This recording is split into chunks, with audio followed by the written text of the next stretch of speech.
Howdy, kids. Dr. Freedom here with you. Time some Doctor News. News from in and around the universe that may or may not just make you go crazy, wild, insane, make you circle the wagons, make you run to the hills, and make you go, oh my God, the BBC's coming for me. I'm not kidding. It's just gotten really, really crazy. And oh man, I couldn't believe some of the things I've seen out there today. Get ready for this. I hope you're all sitting down. This Series 11 has been the worst by far for leaked spoilers. Is there like an outbreak of short-term memory loss out there in the Hooving community? Did we not forget Series 8? You know, back when, you know, the first like 5 episodes were leaked out onto a server that was open to the internet. You know, they were black and white copies, but they were the full episodes. Sure, they made a few tweaks to the endings here and there, along with the scripts for the first 6 episodes. And yet they're saying a few photos, which don't tell us jack squat, 153-second clip is maximum spoilage. Why don't we flash back to Series 10? And Rachel Tulley is still pissed off about this one. When the BBC put John Sim in the frickin' opening trailer. Duh! Oh, look, that's John Sim. I know it. That's John Sim. I know it. Oh, God. Meanwhile, you know, the people are still blaming set reporters. Like, you know, set reporters had photos like mad at that location, and nobody knew that was him.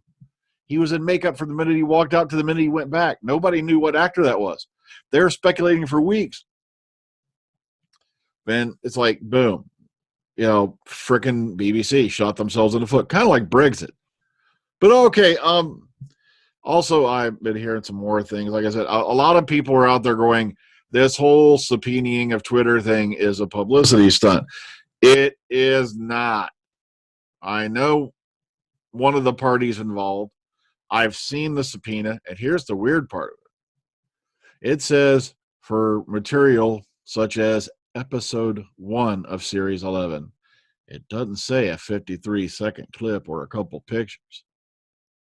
So maybe this is what has them in a panic. Maybe that's what has them going a little crazy. Is maybe episode 1 is out there somewhere, and they've gone on the warpath to prevent it from being put out. Because as we know, if y'all remember, they're going to be simulcasting the release of the first episode of Series 11 along with, you know, BBC America. So, you know, that's going to be a big, you know, event. Now, whether they're going to do a theater thing, I don't know. There's been a lot of speculation about that. We've been even talking about it, saying maybe they're going to put it out in a few theaters. You know, they could do that as well if they wanted to with a simulcast. But like I said, time will tell. We don't know. There was something else, though, that I'm hearing. It was another photo that didn't get. Now, we're going to talk about that after we're done with the news. So if you want to hang around for that, before I talk anything about it, I will give a warning. But, all right. So keep that in mind. But let's get to before we get to the monster at the end of this book, let's get to the monster that's out now. This is one of everybody's freaking out going, hey, DVD, Doctor Who confirmed to return at screens by October. Remember, this is the Radio Times. Chances are that somebody, you know, might know what they're talking about. It could happen. And October start also means that a 10-episode series will end close today. Now, like I said, I've speculated, what if they've moved it up a bit, you know, from October 6th. October 6th, remember, was always a guesstimation. So what if it's towards the end or maybe even mid-September? We got to keep our hopes up. But the thing is, why the hell are they being so damn secretive? It's the middle of August right now. I mean, it's secretive as far as a release date. And there's been a lot of speculation they're going to put it out like on the same night that Strictly airs, you know, for its live premiere, one of its live shows, which would put it around this range. So, like I said, we'll have to keep our earballs open. But trust me, I'm hoping for a September release as well, because we've been waiting for this for a while. I know everybody's going, Jodie, I want to doing it. You so, I hope that doesn't count as swearing. I'm sorry, I just freaked out a little bit there. I want to doing it. All right, so okay, let's keep moving. Okay, Doctor Who designer is incandescent with rage after photo of the revamped Tardis leaks out. Now, you've all heard about this. Of course, now a lot of people are going, that's just a model. No, it ain't. It was shot obviously at night, when the set lighting, studio lighting, and all that was turned off. So you're not getting the full effect. So I can't blame, for being pissed. I believe they're talking about Arwell Jones here. Yeah, Arwell Wynne Jones. But also there was another tweet he put out going, I can't believe it. It's someone I knew, someone I worked with, something along that line. And guess what? That tweet has disappeared, probably along with that person. If you see a head bobbing up and down in the Thames, it might have been that guy. But just found out there's leaked photo of Tardis interior. That alone makes me livid. The fact that it's a dreadful photo taken by someone with no hint of artistry and it's unlit. And like I said, I sent a tweet out to Darren Faraday saying, look, I've seen the photo.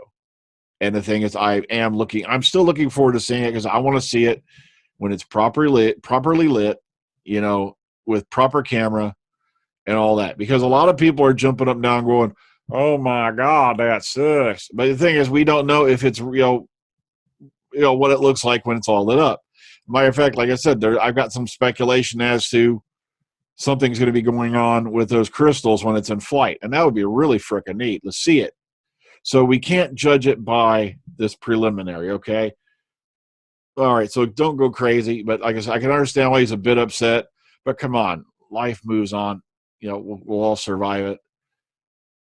Here we go. Okay, Doctor Who cast hint at Series 11 as being a family story, and it starts off as a bit of chaos. All right, now, speaking exclusively to Digital Spy, Taz and Cole and Mandip Gill reveal a little bit how they see both characters develop, and they said, quote, Cole says it starts off as a bit of chaos. It's all over the place, but then we just kind of gel. There's more of an understanding of each other and a sense of knowing each other's strengths and weakness. Now, while Ryan challenges the Doctor from time to time, Gill revealed that Yaz is completely in awe of Jodie Whittaker's Time Lord. We all see the Doctor in a different light. I think that's what's very interesting. We don't all believe that what she says is the gospel. My character does, but not everyone, and you have people questioning her. They're, like I said, they're aiming for, like it says right here, it feels like a bit of it feels like a family by the end of it. For my character, there's times where she wants to go home and make sure she's everything's okay. But I feel like by the end of it, while she knows it's always an option to go home, this is kind of her new family. So, kind of neat, kind of thing. But like I said, we'll find out. All right, Neil Gaiman wants to write a Doctor Who episode for Jodie Whittaker and had a story planned for Peter Capaldi. Now, of course, it's been 5 years since he last was on, oh God, Nightmare in Silver. Oh, that turned out badly, didn't it? Now, like I said, everyone loved Doctor's Wife, but Nightmare in Silver was kind of Okay, he goes, if you examine my DNA and you go in deep enough with a good enough microscope, you're going to see a TARDIS and a little light blinking on the top, Gaiman said. So the idea of writing for Jodie or for her successor, whoever he, they happen to be, oh yeah, it's Doctor Who. You can't say no. I was so frustrated over the last 4 years because I didn't get to write for Peter Capaldi. I even had a planned episode and did not get to do it because I've been making Good Omens, and that's been my life. So he had an idea for a Capaldi episode, but like I said, he's been really busy between Good Omens. They got a whole mess going on right now with American Gods. He's even had to step in as showrunner on that, or co-showrunner, I should say. And so, like I said, though, but after Nightmare in Silver, okay. Come on, we'll give him one. Come on, you got to give him one mulligan. All right. Now, here's the thing. This article right here popped up on the Express, and I'm still trying to figure out where the frickin' hell they got the idea that the Master is just popping back up. This article is pretty much all speculation. Please read it with an open mind, but at the same time, I don't think it's going to happen. And then we move over to another big piece of news over on Doctor Who News. Big Finish celebrates 20 years of audio adventures. That's right, 20 years. They've announced its first wave of special releases to celebrate 20 years of Doctor Who audio adventures. As part of the anniversary celebrations, they're releasing a number of special titles in 2019 and 2020. Each one's focused on an incarnation of the Time Lord, and today they unveil the first two titles. Coming out this November, Sylvester McCoy is calculating a comic Doctor returns with two companions from the Virgin books, New Adventures of Doctor Who. Yasmin Bannerman is Ross Forrester, and Travis Oliver plays Chris Quaid. I think it is. I can't remember. It's been a while since I've been listening to those. In the Doctor Who, the New Adventures. Now, the Virgin books, New Adventures of Doctor Who took the reins of Doctor Who after the television series finished its 26th season. back in 1989 because Michael Grade was a butthead. He was one of them. All right. The novels took a darker, deeper approach to Doctor Who, using longer storylines and ideas that wouldn't have made it to the television screen. This new box set includes this new box set includes 4 stories: The Trial of a Time Machine, Vanguard, The Jabari Countdown, and The Dread of Night. And there's some other lots and lots of good stuff out. Like they got stuff lined up for Tom Baker going out the yin yang. So, matter of fact, 2 new adventures being released for the Bohemian Fourth Doctor, adapted from the comic strip by Pat Mills and Dave Gibbons. It featured in Doctor Who magazine. The comic strip adaptations will be released in March 2019, comprising of Doctor Who and the Iron Legion and Doctor Who and the Star Beast. Now, once again, these 2 epic stories were released in March 2019 as a 5-disc set for £23 or downloaded £20 at bigfinish.com, or you can get both sets as a pre-order bundle at £46 or £40 on download. The Sylvester McCoy stuff, they'll be released in November of 2018. So you get a CD box set on that one for £23 or download for £20. So, like I said, I always recommend. If you're a classic Doctor Who fan, you're stuck at like a menial job where you're doing the same damn thing just about every day, get Big Finish Audio Adventures. I'm not kidding. That made a big difference for me because when I switched over here to the engine plant, I'm not kidding. I was like, you're doing jobs all day where you can just put your hands on autopilot and then you throw on a Big Finish adventure and while your hands are doing the work and hopefully getting it right, you're off on an adventure with the Doctor. And it always worked for me. Like I said, love Big Finish to death. I can never get enough of it. Lethbridge, Stewart, Scary Monsters, Candy Jar Books have announced the next chapter in the new adventures of Lethbridge, Stewart, Ann Travers, Bill Bishop, and the men and women of the 5th Operational Corps. So if you're into this stuff right here, these kind of spin-offs, published at the end of August 2018, Scary Monsters opens a new Lethbridge Stewart series of 6 books celebrating 50 years of the Brigadier, and then it comes with a brand new look for the range. So if you're out for this stuff, boom, boom, boom, here they are. Keep this in mind. Scary Monsters is available for pre-order from Candy Jar Books. The book also forms part of an existing subscriptions. This book also forms part of any existing subscriptions to this range. So, boom, there you go. Okay, now we've reached the monster at the end of this book, as Grover would say. Spoiler alert, spoiler alert, spoiler alert. Wow, that sounded like shit, didn't it? But sorry. All right, just a little bit. All right, so a lot of people have been curious that, yes, from what I heard, there's a rumor out there, and like I said, and it's gaining a lot of momentum. I'm hearing it from some very solid sources, that there was another photo that was released along with the 2 pics of this Jodie and the sonic screwdriver. And this pic was from the South Africa shoot, apparently. And let's just say it included a very familiar item minus its owner.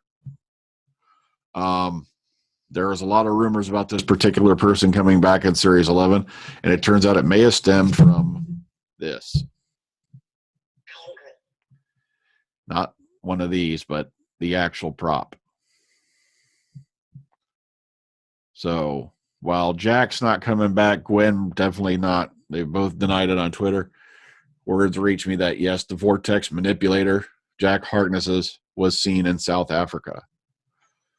Now, I don't know whether this any proof of it still exists, given the attack by the BBC on Twitter and everywhere else. But from what I'm hearing, from what sources I'm hearing, it's pretty solid. Okay, folks, so take care. Ta-ta, enjoy the rest of your night. Have a good one, and we'll see you all on the flip side, where everything is grand. And if you don't be careful, the BBC will give it to you like a man. Oh, okay.